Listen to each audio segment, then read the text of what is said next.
Hello again, Rebecca here. Welcome back to my channel. Today we are going to be working on the first of two stash made layouts that I will be posting today. Now I did go ahead and pull in some of the sewing thread and the stencil and the ink. I felt like doing some mixed media, and I have not mixed media. That's funny. Anyway, I haven't been doing a lot of mixed media work, so I just felt like doing it on this one. And I'm only going to show you like a portion of it. I did cut a whole bunch of it out. So here I'm just going to go ahead and line my stencil up. And I'm using 3 different inks from Close to My Heart. So you will see me start one, and then you will see me finish with another one, which is okay. You guys pretty much understand how to do ink blending through a stencil. Now I did use some foam daubers that I bought a long time ago, and they have dry rotted because I haven't used them. So this one right here, or maybe they're just not meant to do this kind of work, but I tore this one up pretty much. So I ended up throwing it away and grabbing another one, which is fine because I feel like, well, at least I got my money's worth out of that one. So as you see here, I'm just doing 3 different colors. I did the Bluebird, the Sapphire, and the Carolina color, and I am just making sure to cover the entire page. This stencil is from Scrapping Reflections, and if anybody is interested, let me know. I can link you to her site. She has wonderful stencils and a whole bunch of other things.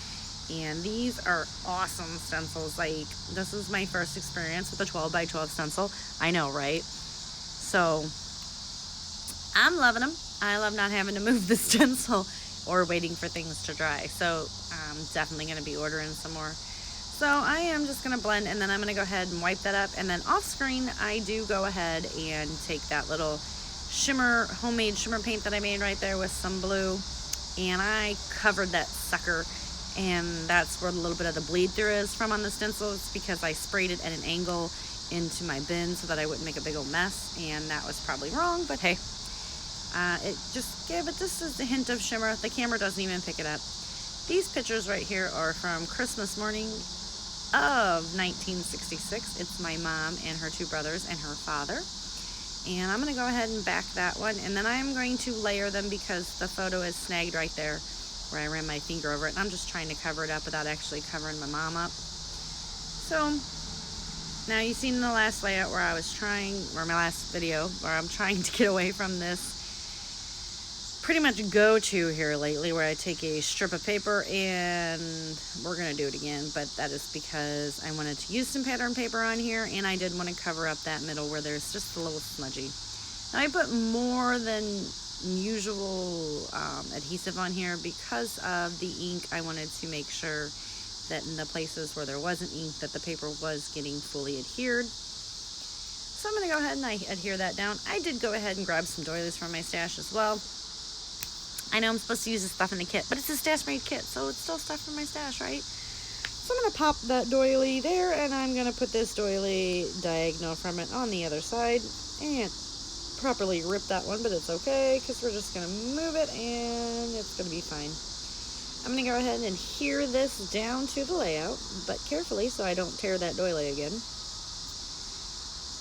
They're very, very, very temperamental, and we're going to get that stuck down. I'm going to take the 3rd doily, and I'm going to put it right here just because that's going to serve as a spot for my title to go, which I've already created from the thickers that I threw in this stash kit. And the big gold ones, well, I'm running out of words to make. Actually, I was running out of a lot of words to make, so it's just a really funny title. Here I'm going to take that black and deep blue thread, and we're going to bunch it up and stick it to on top of each doily on the top and bottom of the page here, on the top and bottom of the picture, on top of the doily, underneath the picture. Oh, that was hard. And I'm just going to fuss with that for a minute, and I'm going to take my fine liner bottle with my art glitter glue, and I'm going to get a whole bunch of it glue there, and I'm going to hold it down just for a minute so it will grab, and that is going to secure the thread once it dries. So we're going to do it again, and you know, just that really technical process here of balling up some thread.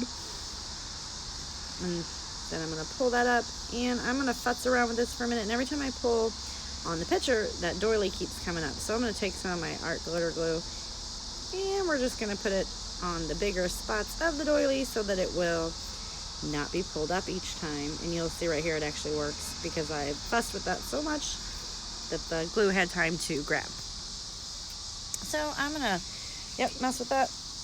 I don't mess with it too long, to be honest with you guys, because I get annoyed with it.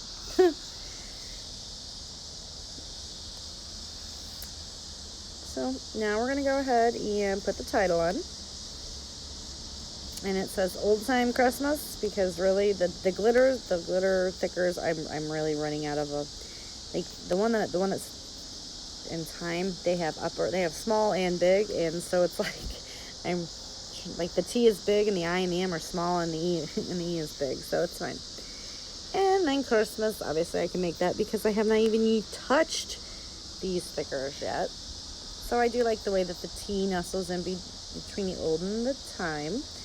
And I do have to pop my S up, my A up, but I do like the way that it looks. So we're just going to get that all in there, and I do go back later with some liquid adhesive and get that secured after off camera, because you guys know thickers don't stick.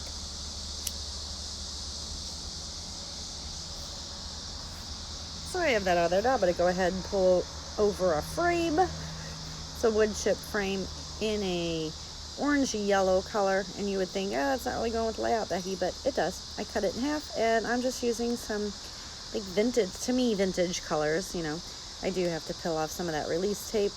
It's not even sticky, so I grab my ATG, and I'm just gonna go ahead and get that nicely adhered. It's gonna go underneath the photos, to the bottom of the photo, underneath them, and I'm just gonna tip it. Now it does take me a couple times because I keep missing that one photo scene, and then I push down and I'm like, oh poo.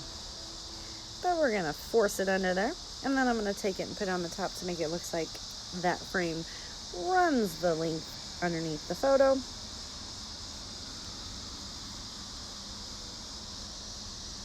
But I really do like the way that looks. Just adds that pop of color in there. Now I'm gonna go ahead and take this very small, it's like a speech bubble frame, and we're gonna stick that on some white cardstock, and I'm gonna fussy cut that out because otherwise you would have lost it in the background. And this will serve as, I believe, my journaling spot. I'm not 100% sure on that though. At least that's what I had in my head when I was cutting this out, so we'll see. Now I am going to, the peak of the speech bubble, I'm going to center it between the L and the D of old. Not real sure why, but it seemed to work, and I do like the way it looks. It does have a little weird trap space in there, but you know what? The doily's there, and I kind of actually like it. So I do have this little label or tag, and it says something about old time recipes. I'm going to pop that up on some foam dots. I'm going to reach up into my product focus bin, grab some of the blue baker's twine, and we are just going to loop that through so that we do not have a naked tag hole. And I'm going to leave those, I'm not going to glue them, the strings down this time. Normally I glue them down to make them look whimsical, but they look whimsical. Oh, it doesn't say old time, it says a spoonful of sugar. It made sense to me. I'm looking at that black one. I don't want to use that one, but I'm going to go ahead and create a little cluster base right up here with some washi tape strip. Also something that was in my kit, but a product focus as well. I was trying to use that cork. It's like vintage green cork material, but I have yet to be able to use that. This little tag right here says morning, so I'm going to stick that right there. And I was wrong. That is not going to serve as my journaling spot. I'm going to take this little butterfly, and we're going to pop it up on just the wings up on some foam. And I did put the ATG, I run that through the middle so the base will stick and the wings will be popped up. We're just going to stick it right there because it was blue. Like I said, Christmas pictures, Christmas title, nothing else Christmas about it. I do have that, my favorite day, and then I'm going to pop in some acorns because, well, it made sense in my head. I don't know, people.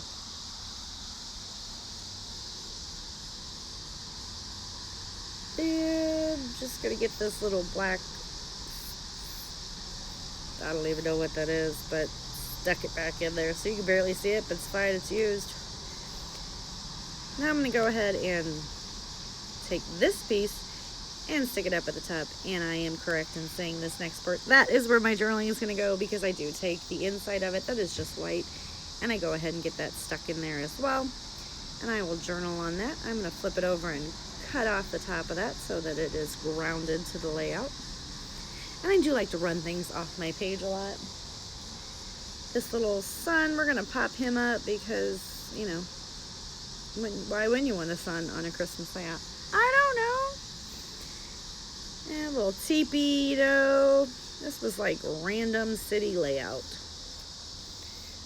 But all in all, it does make sense. But that's going to be about it. So give me a thumbs up if you liked the video, and I'll see you next time.